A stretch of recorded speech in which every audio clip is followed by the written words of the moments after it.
So both sides in the Middle East conflict getting their preparations done for a major battle ahead. Israel pounding Gaza from the air and tightening its blockade as Palestinian militants threaten to start killing the hostages they seized from their incursion on Saturday.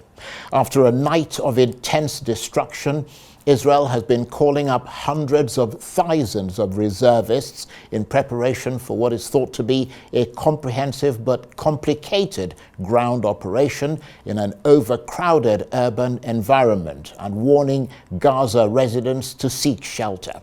And Hamas waiting for the Israelis, making their own plans for what happens if and when the Israeli army invades, bearing in mind that they've got those 100+ hostages, which they hope will give the Israelis pause for thought.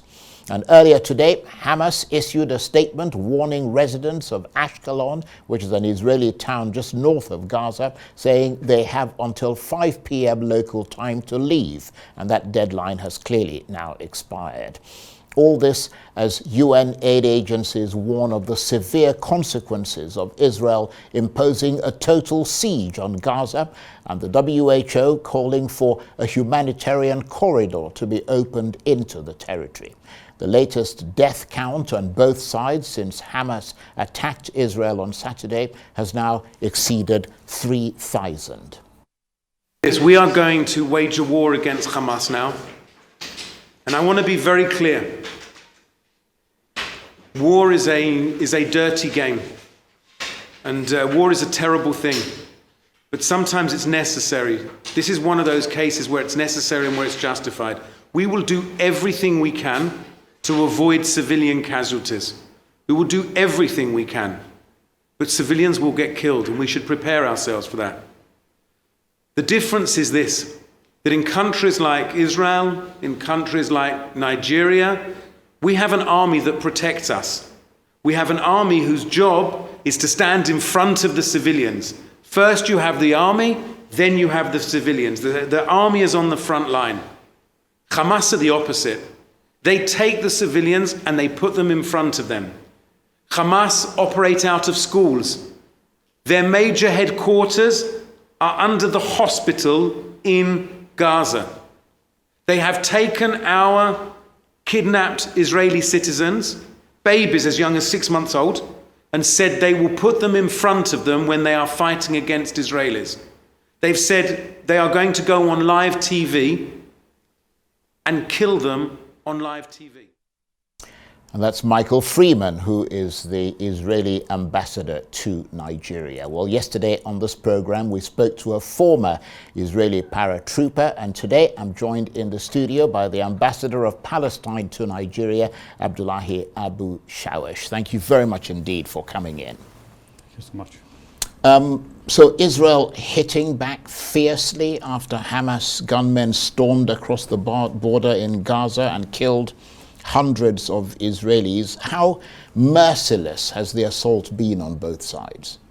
Thank you so much, of course, for having me tonight. Indeed, wording have a meaning. You start by saying, of course, I would like also to thank you for your very reasonable introduction to this program, and very reasonable and very accurate and touching the reality, which the introductory that you already made. The other issue, wording have a meaning.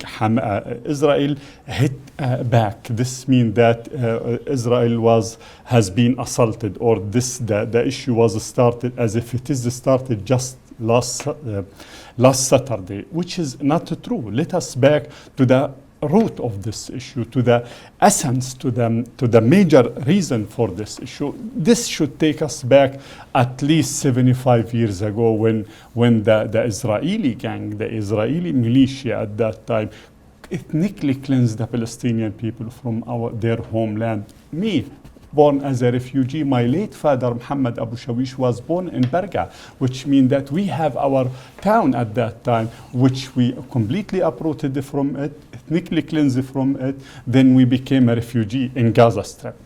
again, Israel follow us again and occupied the remaining part of the historical land of Palestine in 1967. This means that we did not start this war. We did not intended to start this war. You cannot, any rational and any decent one should not start measuring the issue just like it is happened. So there's a historical context. There is a to historical right. background. And let Okay. me just take you back because this is Briefly. beyond Israel also. This Israel the Israeli itself, or the Israeli state was established, or the first document that allowed the Jew to have to occupy our historical land was the notorious declaration, which we call it, or which well known around the world as Balfour Declaration. Yeah. In Balfour Declaration, the United Kingdom, which did not own our historical land, which called Palestine, our historical land, did not own it. They gave it. They offered it to the Jewish people. Yeah. And this is the root of And the then issue. they abandoned the land. and Not only abandoned, they mean, the uprooted British, us. They right. completely uprooted us. 950,000 Palestinian was completely ethnically cleansed. When we talk about 900, you cannot compare us as a Palestinian population with Nigeria. 950,000, approximately more than 70% of the Palestinian population, more than 80% of the Palestinian population at that. We ethnically cleansed. This is the essence of the Right. issue. Well, this is the root of the yes. issue. Then the issue was deteriorated. Last Saturday, yes, the Palestinian, for the first time ever in their life, slapped the Israeli. This is something that we will not hide behind our fingers when it came to that. But again, why you did not back just one day, 24 hours before the Palestinian hit Israel? Why did not? 7 Palestinians was killed and executed. I understand the point you're making, but the fact remains, and let's just be clear on that it's not, I mean, Saturday wasn't the first time that the Palestinians attacked the Israelis. They've been launching rockets all along. I mean, they may have gone on Israeli soil on Saturday, but that was not the first time. Nevertheless, I understand the point you're making. There is a historical context to this, and some analysts, in support of what you're saying, some analysts have suggested that it is a bit strange for the Israelis not to expect the Palestinians to fight back after being confined to the situation they've been in now for decades. So in that regard, can it be argued that there is some context to the retaliation from Hamas? Again, don't corner only Hamas. This is the Palestinian people whom is under the Israeli occupation. Hamas was established 20 years after the 1967 occupation. Hamas was established 45 years after Nakba. So that Hamas is a new militant group, a new militant Palestinian group, was established as a consequence, as a regular consequence, as a natural reaction to the Israeli occupation. We all should be more rational enough to say that this is occupation. Did you, according to the history, well, I mean, when you go to the history, anyone, and especially in Africa, the majority of African country was under the occupation. Well, and you to be honest, occupation. Ambassador Shawesh, I mean, the United Nations calls it occupation. It's occupation. It's not United Nations. Nigeria call it occupation. Yeah, occupied land. Even the U.S. calls it. Even the United States of America call it occupation. But let me again. Occupation means resistant. This is the natural issue. We are a human being. We are like you. Of course you are. That's it. And of course, and that's why the UN has talked about a two-state solution, and that the Palestinians are entitled to have their own land. The Palestinians not only entitled, we did everything to establish our state. We did everything to push the implementation of the two-state resolution step forward. But again, let me just tell you again, we accept the Palestinian Liberation Organization 30 years ago accepted to say that we're gonna build our state in only 22% of our historical land. 22%. We agree on that.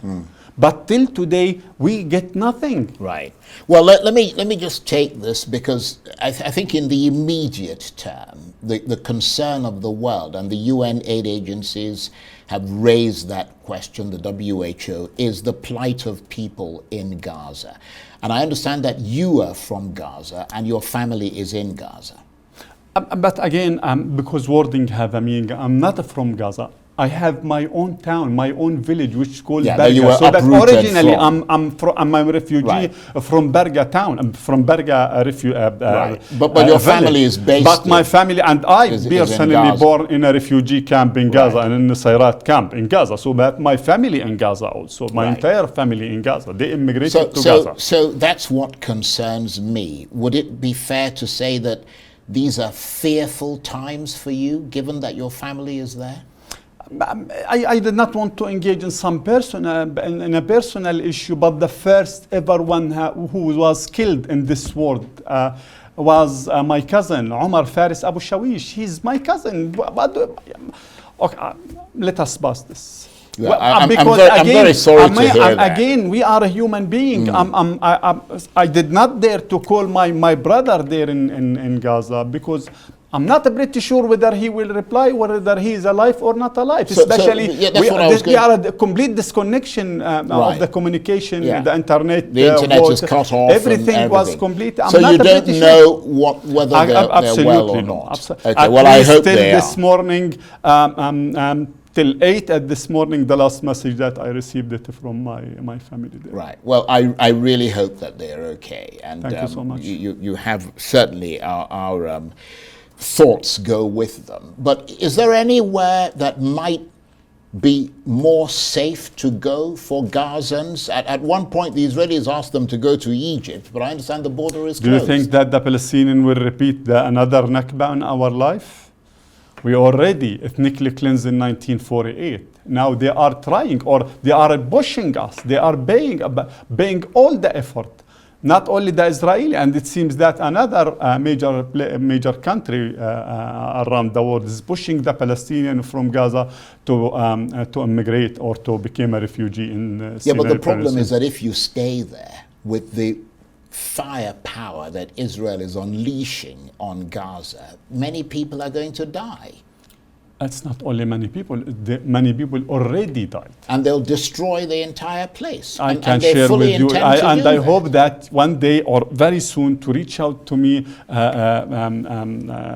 your Honorable, of course, channel. I'm gonna share with them tens of videos and photos that showing the mass destruction that Israeli conducting within the but I'm still asking you, is there anywhere that your family and other families who are there can go to take refuge? No, we will not do it again. So we will not. President Abbas was very clear in this regard, because we know Smotrich and the other racist people and other racist political leader in Israel is trying and declaring that we should leave the historical land of Palestine. We should not live again between the Mediterranean Sea and the Jordanian River. And the President Abbas was very clear in this regard. We will not repeat 1948, and again we will not repeat it. Even if we will die in our homeland, we will not leave Gaza.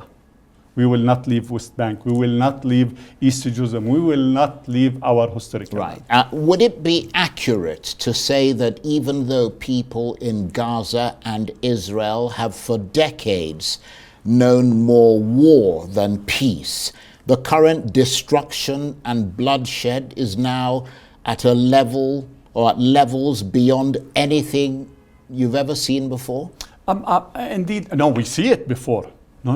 In 2008, for example, in September, if I stand to be corrected, September 7, 2008, Israel launched a military war against Gaza, and at that time, in 1 minute, 80 aircraft, 80 Israeli aircraft was shooting Gaza. They, in less than 3 minutes, killed approximately 170 people, less than 1 minute. So that this tragic, we used to know it. Not only this tragic, I can assure you that the major tragic that we faced it as a Palestinian people is to become a refugee, to ethnically cleanse from our land. But the question is this our desire as a Palestinian? I can assure you, no at all. So what's the best way now to resolve this conflict and end the bloodshed? Would it be for Hamas to release the hostages? I mean, I know you're going to say, well, give us, our freedom, our land, but that's a longer term thing. I'm talking about in the immediate term, to stop the Israeli bombardment, stop what could possibly be a ground operation. What's your sense of the best way to resolve that and stop that from happening? My personal, but again, I should shed light on something, because again, all the media is trying to say that this happened just 3 or 4 days ago. I think we've established that there's a historical context. Let me give you some points in this regard. Do you know how many Palestinians was jailed in Israeli prison since 1967? Well, there are quite a lot of them. No, approximately 1 million. This means that approximately 30% of the Palestinian population. Do you know how many Palestinians right now in the Israeli jail? Tens of thousands of Palestinians. Do you know how many of them is children? Hundreds of children. Do you know how many women that are there? Why they are all of those people is there? Just again another example, very tiny example and very human example. They used to capture and to detain Adnan Khadr, Sheikh Adnan Khadr, one of the our political leader in Palestine. They used to detain it. Adnan Khadr is a very strong man.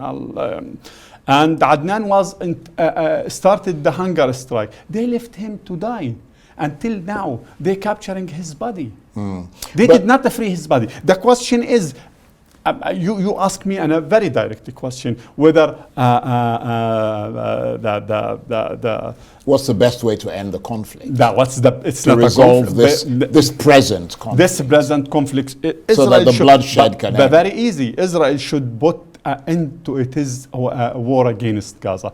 The international community should start treated Israel as a regular state, as a state likewise. Yeah, but that's a longer term. No, it's not a long term. If could you release the hostages? Could Hamas release the hostages? By the end of the day, those hostages will be released, whether we accept it or not accept it. This is the war, and we know that the hostages, the captured people, everyone should return to his home. This is not our desire, of course, and not the Hamas desire to capture those people, for sure. It's not our desire. Well, the problem with Hamas, okay, and with the Palestinian people, why it's the Palestinian people. Because Hamas is a proscribed organization that is considered to be by many international countries. by the Western country. Before you complete, by the Western country, it's been considered to be a terrorist organization. This is the Western country. And the reason I say that is that one of the problems is that Hamas refuses to acknowledge the existence of the State of Israel. Absolutely. It says that they cannot, that they refuse to acknowledge it. If you refuse to acknowledge my existence, that means you're ready to wipe me out.